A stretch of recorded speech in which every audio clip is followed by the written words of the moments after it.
Hello, ladies. It is the matchmaker Letitia Underwood coming to you to talk about what do you do when a man has approached you and he is getting to know you? How do you act? That is the most common question that I get from women. You do nothing really. You remain aloof. If he reaches out to you, he approaches you, he's made the first move, you reciprocate the first move by communicating to him just in that moment. Hello, I saw you or I came across your profile online. My name is such and such. Nice to meet you.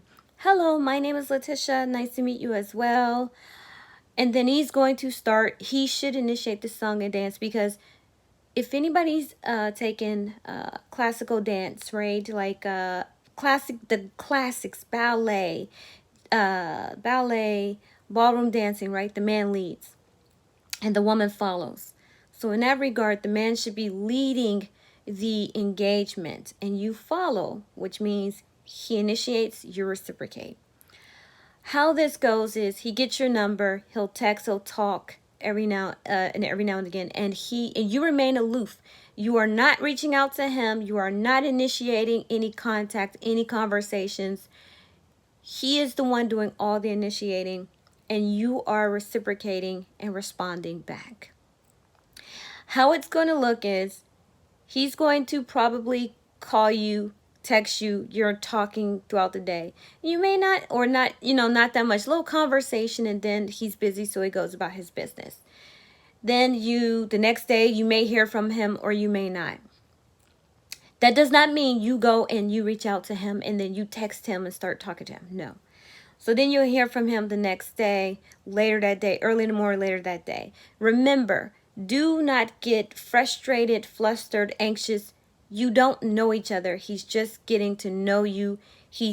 This is the feelers. He's putting feelers out there, right? He's gauging your temperature. And then after doing this, he will then ask you out on a date.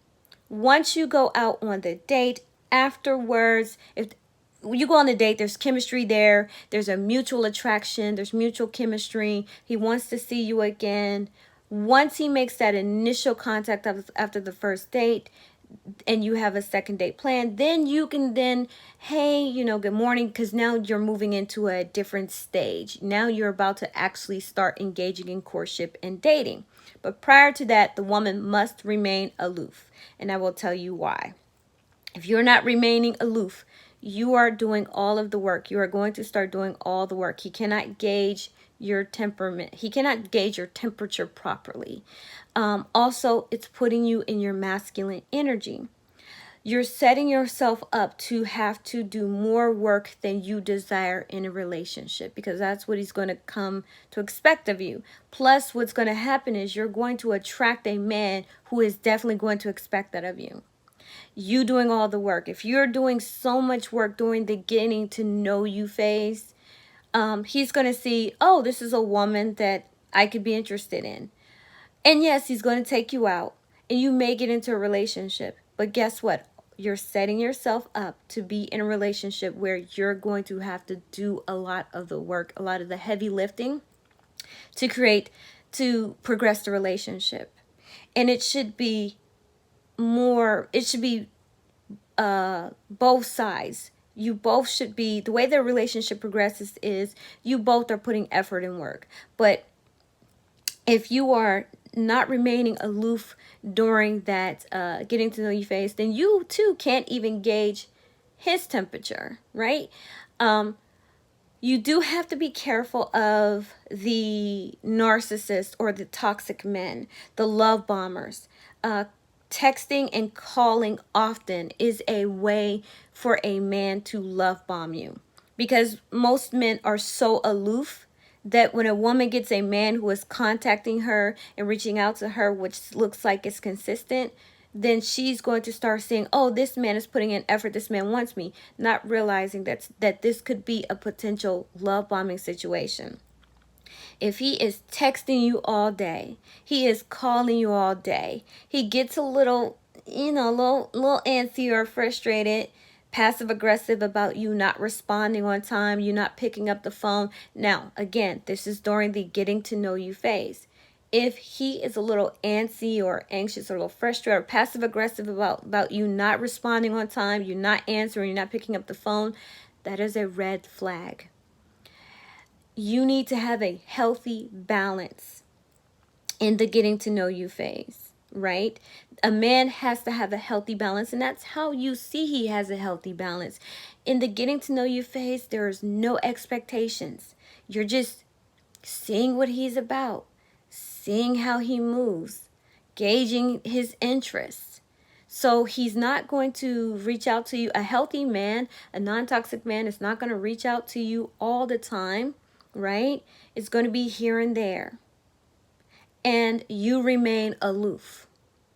The more he gives you, the more you give, the more you give back. But that is when you're actually dating, right?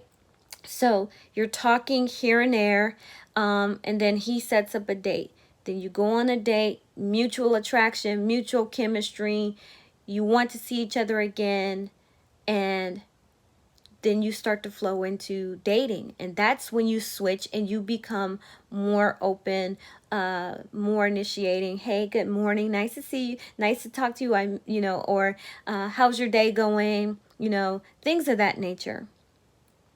But you do not initiate during the getting to know you phase. Again, remain aloof and let him show you who he is and how he is, right? So remain aloof. Check to see if there's a healthy balance of conversation there. If he's text bombing you, calling you and bombing you through phone calls, consider that as a potential red flag. Move with caution.